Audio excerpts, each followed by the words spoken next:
Hello, my name's Jeff Messier. I'm a professor in electrical and software engineering in the Schulich School of Engineering. And the title of this presentation is How to Link Agency Client Records and Protect Privacy. So this is a presentation I'm going to be doing at the 2023 Canadian Alliance to End Homelessness Conference, National Conference.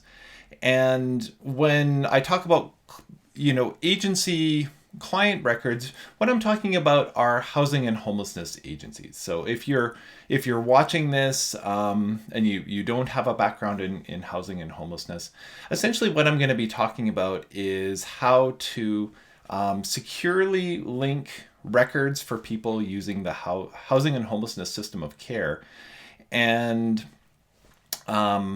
what are some of the benefits of doing this linkage, and what are some of the things that you need to be careful of. Now, this presentation is targeting a very general audience, and so I'm thinking, it's mainly aimed at people who might be running housing programs or emergency housing shelters, things like that. But there's a lot of sort of technical details kind of under the hood that I'm not going to be getting into in a huge amount of detail in this presentation. But if you are more of a data person, machine learning person, and you want some of these details, stay tuned. There'll be a link to my research website at the end of the presentation. And I will be, hopefully before the end of 2023, be posting at least a preprint of a paper that gets into some of the gory details. And always, as always, feel free to reach out to me if you have any specific questions. So it's important to start this presentation and all presentations with a land acknowledgement. So I'm fortunate to live and work in Treaty 7 territories in southern Alberta. That's where Calgary and the University of Calgary is located. And this area includes the Blackfoot Confederacy, which consists of the Siksika, Piikani, and Kainai First Nations, as well as the Tsuut'ina First Nation, and the Stoney Nakoda people, which includes the Chiniki, Bearspaw, and Goodstoney peoples. And Calgary is also home of Métis, the Métis Nation of Alberta, Region 3. And I've been fortunate to live my whole life in Western Canada. I grew up was born and raised in Treaty 4 territories in southwest Saskatchewan near the Cypress Hills, close to the Niconeat First Nation. And I've always lived near foothills, and it's a very special part of the world.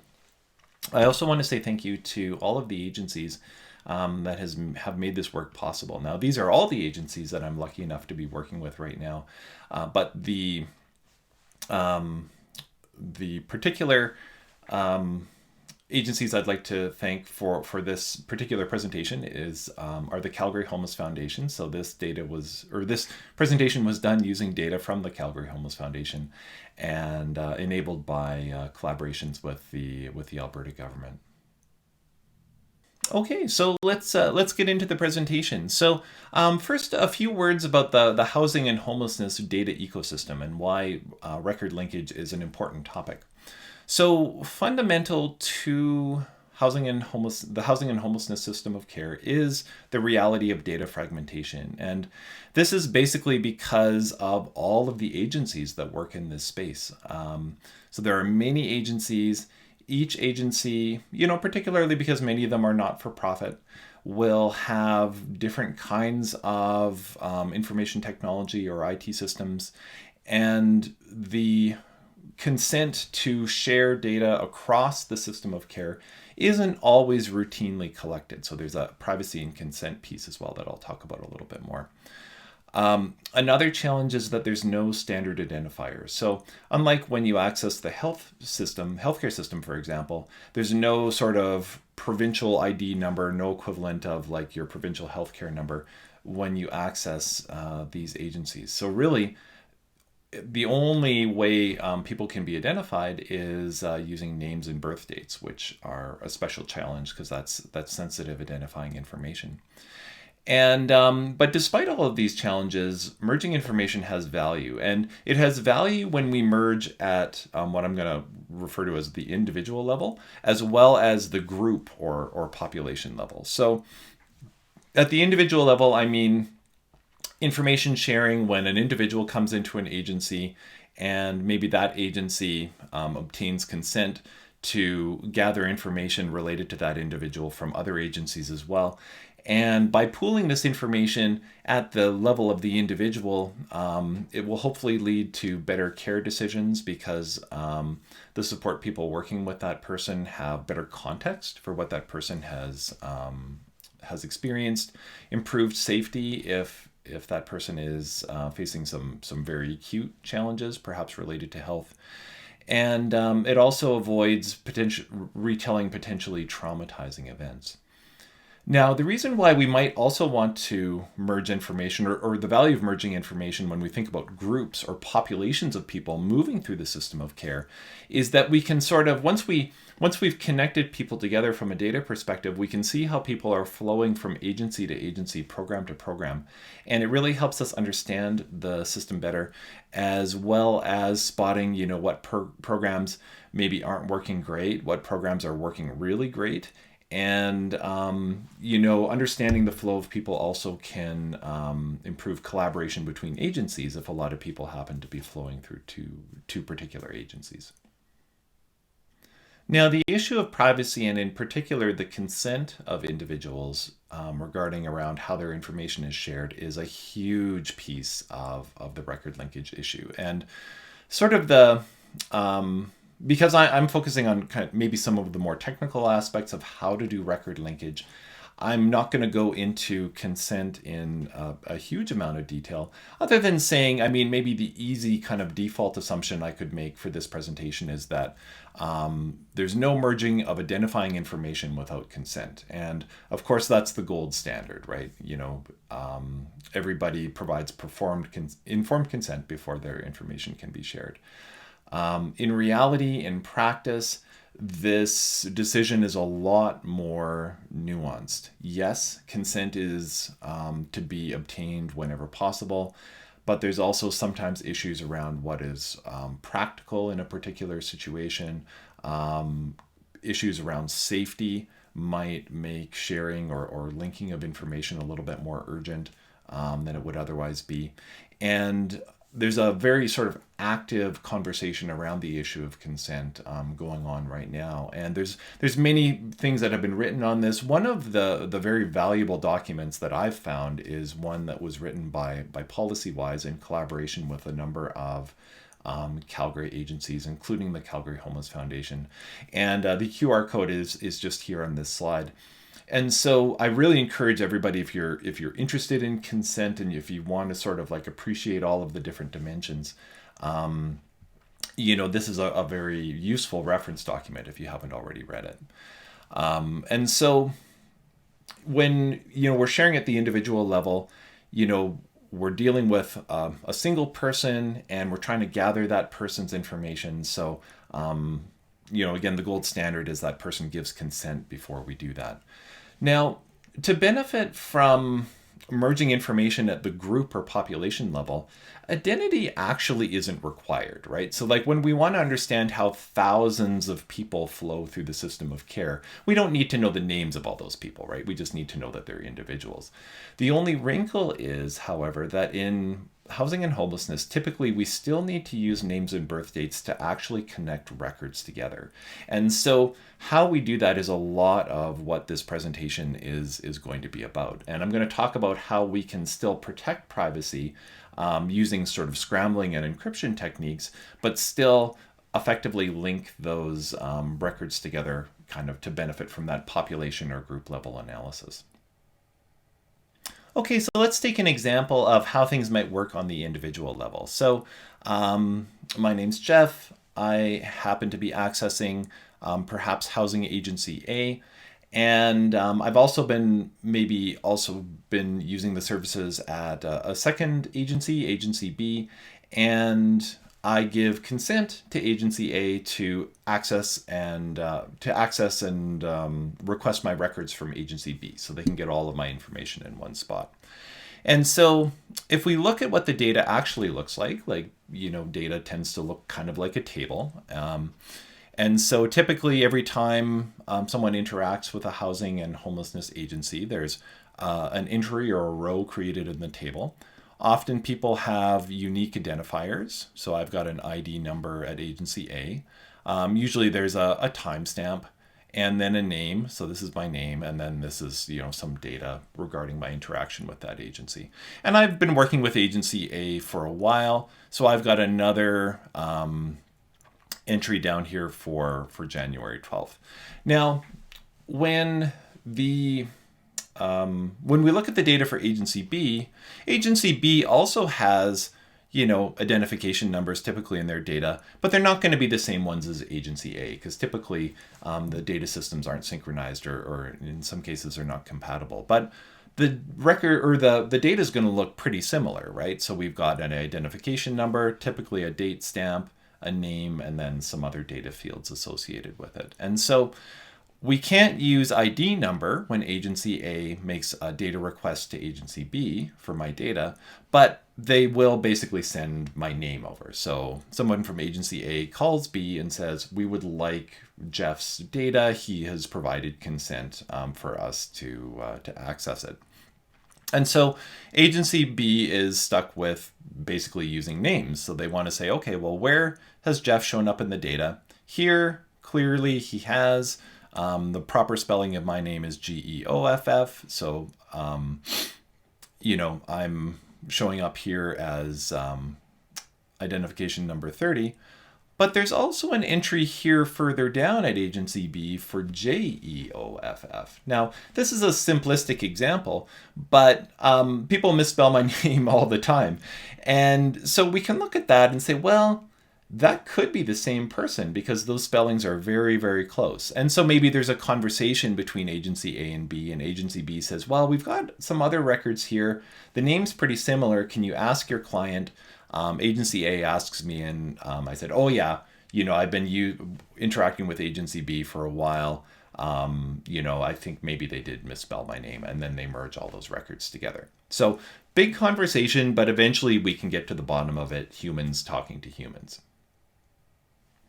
But that was kind of a lot of work as well, right? So can we get computers to do some of that work for us? Now, a lot of the conversations between agency A and B on the previous slide was around, this kind of similar name. And is it possible to get a computer to recognize a similar name? And it absolutely is. And there are a bunch of metrics out there that measure the similarity between two words. And one of them is called the Levenshtein distance, which is also known as edit distance, which is kind of how I refer to it.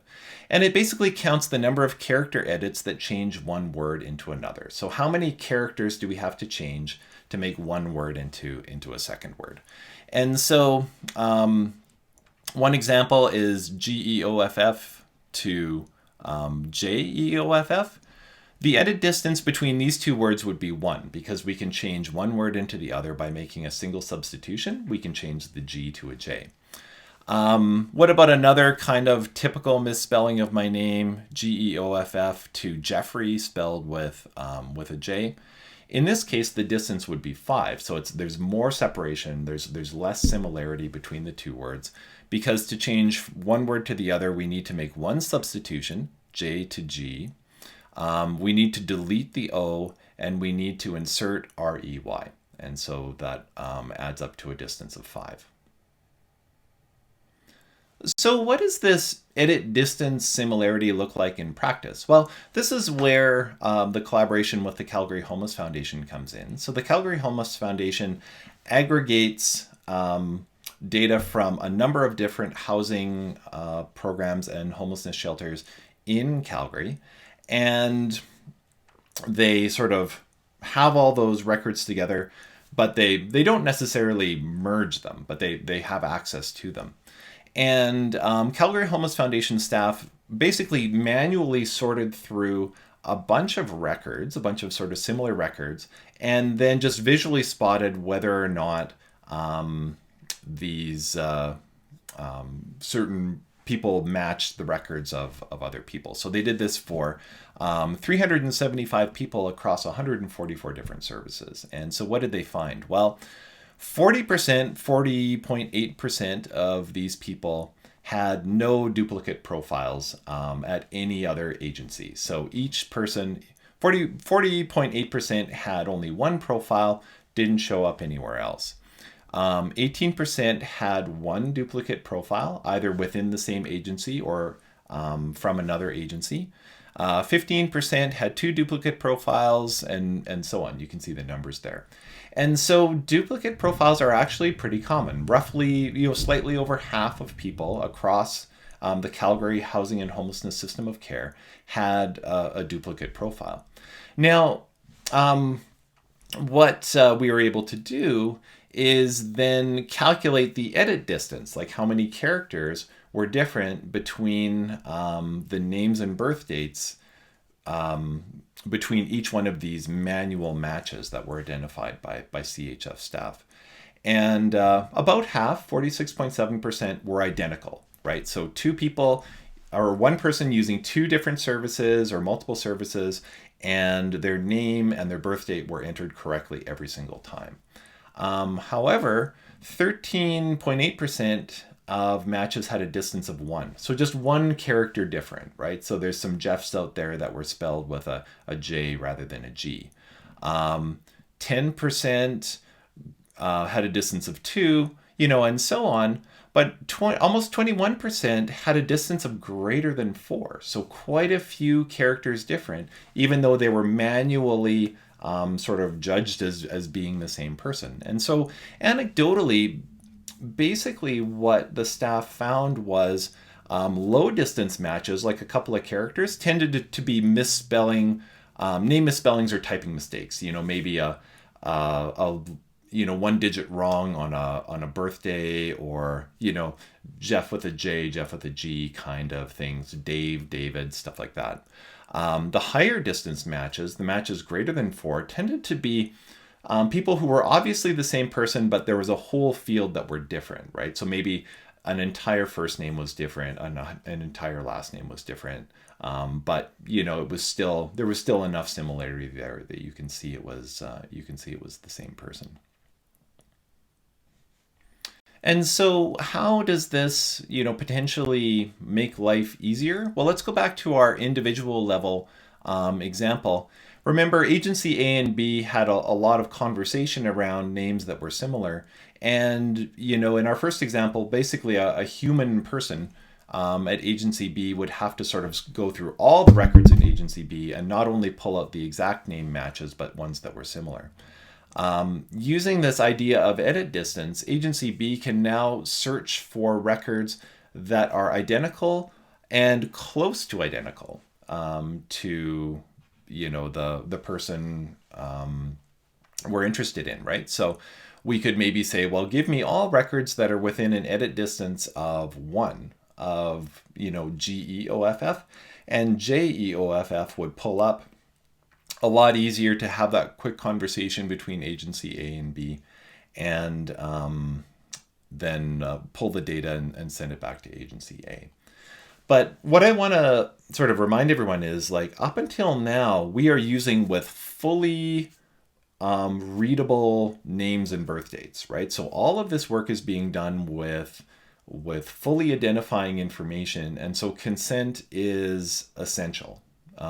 So all of the work up until now is assuming that the person involved has provided consent to do this type of data sharing. And the trick now is to see if we can now move from the individual level merging to group level merging where identity isn't important for the analysis that we'd like to do, and still protect people's privacy. So now we're moving on to talking about merging at the population level or the group level. We'd now like to merge so we can look at the flow of everybody moving through the entire, let's say, Calgary housing and homelessness system of care. Well, when we're doing this, we're now not dealing with just one person that's sitting across the desk from us. We're dealing with thousands of people that may or may not be still even using the system of care. And so obtaining consent for every single person we want to link becomes really, really hard. And yet, if consent is not obtained, privacy must be preserved. And so how do we link people using names and birth dates, but still protect their privacy? Well, the solution is to encrypt or to scramble the names before they're used for linkage. So each individual agency will scramble the names and birth dates before they share them with somebody else for merging.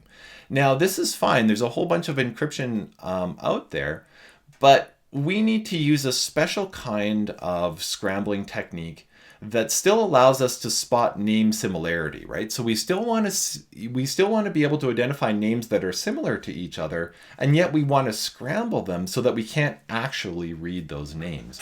And the solution for this is using something called Bloom filtering. So Bloom filtering is a scrambling technique. It's not industrial grade encryption. It doesn't substitute normal standard encryption practices, but it is good enough to prevent somebody from visually inspecting the data from being able to read it. And the nice thing about Bloom filters is that it does still allow us to spot similar words using something called a dice coefficient or a dice metric. And so if you take two Bloom filter scrambled names, you can come up with this metric to compare their similarity. So a dice coefficient of 1 means the two words are completely identical. A dice coefficient of 0 means they have no similarity at all. And somewhere in between indicates, a little bit of similarity. And you can sort of make a graph. So if you show edit distance, right, which is what we've been talking about up until now. So an edit distance of 1 means 1 character different. An edit distance of 2 means 2 characters different, and so on. You see that each edit distance actually can correspond to a range of dice coefficients depending on the two words being compared. So Jeff with a G, Jeff with a J might have a different dice coefficient than some other pair of names that differ by only one letter. Just because of the nature of Bloom filter scrambling. This is a kind of a limitation or a disadvantage of Bloom filters. So we get a metric that gives us an idea of how similar two words are, but it's a little bit noisy now. And because of this, our matching becomes a little less reliable. And I'll talk about that as we start to look at some results. So once the names and birth dates have been scrambled, the way we declare a match is basically by just using a simple threshold, or this is the easiest way we can do it. And if the dice coefficient is above the threshold, the two words are similar enough that we can say they represent the same person. And so how well does this sort of simplistic approach work? Well, I have the Calgary Homeless Foundation provided me with a list of Bloom filtered scrambled names. So as a university researcher, I don't have access to the plain names. I can't read the actual names, but the CHF provided me with the Bloom filtered scrambled names. And I was able, and along with, they also gave me the small subset of people that they had manually matched, also Bloom filtered. So I couldn't see the names, but I could see the ones that were truly the same person.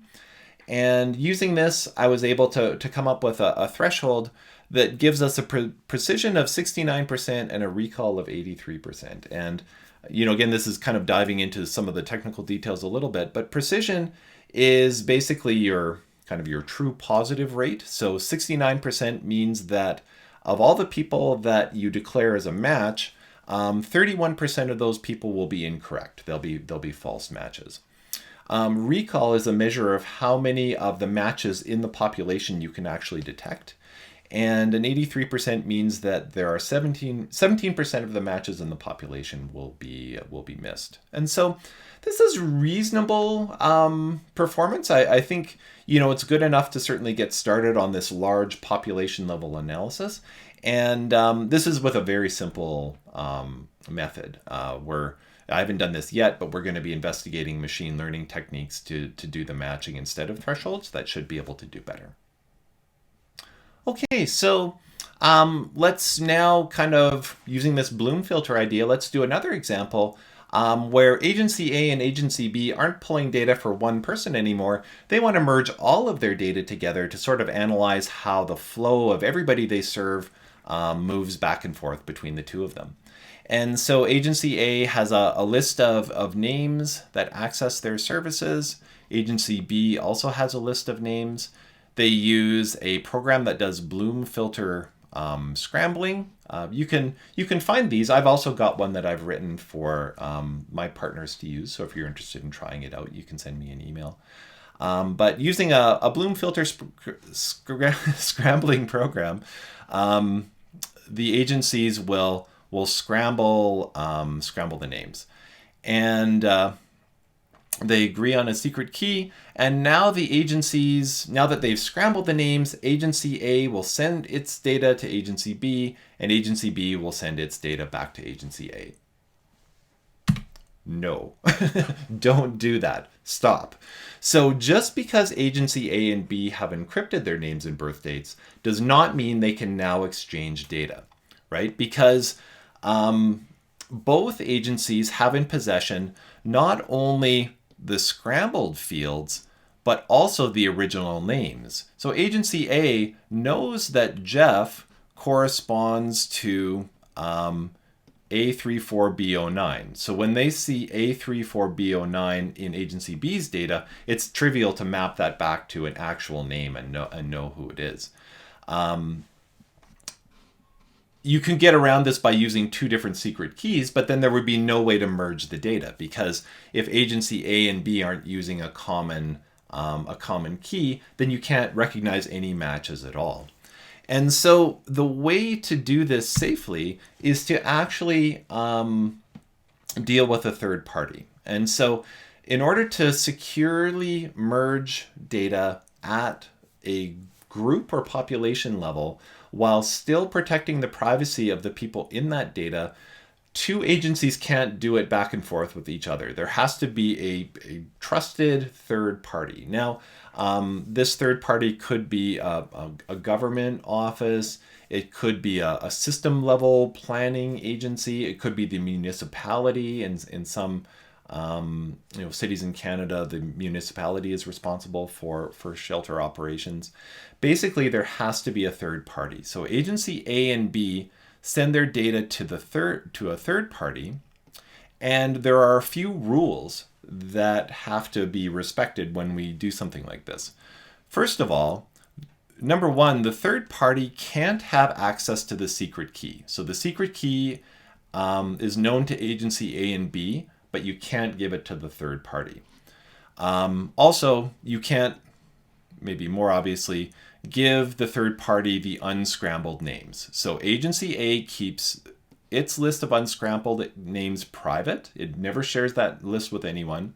Agency B keeps its list of unscrambled names private as well. And the second rule, the one we talked about in the previous slide, is that agencies can't have data from other agencies. So once the data is scrambled, it only goes to the third party. Agency A and B can never share those scrambled lists with each other.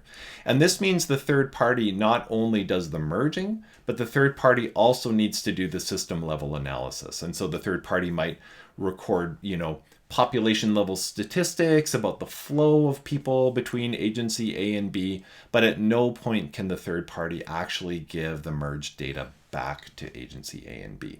And this is how you do it, basically. So this is how you can merge at the population level, but still preserve the privacy of all of the people that are in this data. And again, using Bloom filter scrambling allows us not only to match identical names, but still match those names that are close. So we can get the Jeffs with the G's matched with the Jeff with the J's. And so let's have an example of this population level merging. So the Calgary Homeless Foundation, similar to depicted in this previous slide, Bloom filter encoded its names and birth dates using a secret key that was not shared with me, and then they provided me with the Bloom filtered scrambled names, along with that manually linked data set that they have, also again Bloom filtered. And using an exchange protocol that was approved by our university ethics board, this data was transferred over to university servers, and then I was able to do some analysis, not just doing some merging, but then doing some system level sort of analysis on the merged records. And the data set that we used was on 10 years of data. So everybody who used the Calgary Housing and Homelessness System over a period of 10 years. These particular results focus on shelters only. So we have 8 unique shelters. The number of unique client shelter records in this data were almost 78,000. So 78,000 people, but not exactly 78,000 unique people, because we still need to merge them. And as I said, the names and birth dates were Bloom filter scrambled. And so one of the things that I did just basically on this data as soon as I received it was I just basically looked at some per person shelter access statistics. So if we looked at the full cohort, the average number of days stayed in shelter was 90, 87.8, and the median number of days was only 10. And this is pretty typical of shelter access data. We have a lot of people that use shelter for a very long time, and a small number of people that use shelter for a small number of people that use shelter for a very short time, and a small number that use shelter for a very long time, right? So we tend to have a low median, but a high mean when we look at the entire population. If we look at the 95th percentile of the people who use shelter the most, we see a very different picture. So the 95th percentile of people that are the heaviest shelter users have an average number of over 1,000 days in shelter on average, like roughly 2 years on median.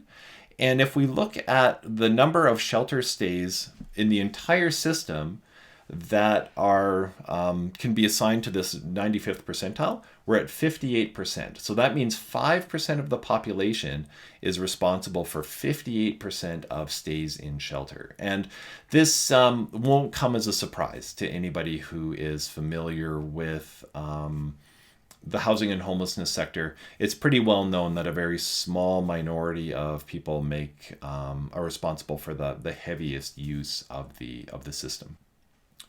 Okay, so what happens when we merge records or when we link records? Well, using that Bloom filter threshold technique that I talked about a few slides ago with the precision and recall that we talked about, it turns out that 32,000 of the roughly 78,000 records that we were given can be linked to at least one other record. And once we did that linkage, the 78,000 unique record IDs were reduced to just barely over 50,000. So there was a 35% reduction in the number of unique people in the system once we merged records together. Now, once we merge, how does this change what shelter access looks like in our system? Well, this first group of numbers, these are the numbers that we talked about on the previous slide. I just have them here for easy comparison. So before the merge, we have this one set of numbers. After the merge, we can see that we get an increase, which is to be expected, right? Because we're now linking multiple records together. And so when we look at the entire population of system users, the mean number of days in shelter go from 87.8 to 135.6. Median goes up to from 10 to 15. And if we look at that 95th percentile of the heaviest system users, we see a big change. We see basically a 50% change. So the mean goes up by about 50%, and median a little less than 50%, but still a big jump. And the system utilization is more or less unchanged. It actually dropped a little bit, and that's because not only were the heavy system users getting merged, but a few of the lighter system users were getting merged as well. So the takeaway from this slide is that I think merging at the population level is important, and it makes a difference. So it's this is a hassle, right? Like using all this Bloom filtering stuff and having a third party to work with the data. It's not straightforward, but it does make a difference if you're trying to understand a housing and homelessness system of care. The number of people you think you have in your system of care can drop by a lot. In this case, a 35% reduction. And the length of time people are using shelter, particularly in that heavy system group, can change by a lot. In this case, almost 50%. So there's work to do here to do this merging properly, but I think that there's benefit as well. Okay, to conclude, so there was a lot of detail in this presentation, but hopefully the takeaway message is that you can see that records can be merged efficiently by still respecting privacy. So if you're merging at the individual level, consent is necessary because you have to use unscrambled names and birth dates because identity is important when you're working with a single person. However, if you're merging at like the population level, where all you need are the names just for linkage, you don't need to necessarily know who everybody is. Using this Bloom filter idea can allow you to link not only identical names, but similar names, and it makes a big difference in what your system of care looks like. I went into a lot of sort of detail here, and if you're a housing or homelessness shelter manager, you might be thinking, wow, this is beyond the capabilities of my IT infrastructure. It's actually not. There's a whole bunch of different ways that you can do this. This doesn't have to be in real time. This doesn't have to be sort of a seamless thing necessarily to get a lot of the benefits. And so if you're interested in how this might work for your particular situation, please reach out to me. My contact information is there in the QR code, and I'd love to chat with you.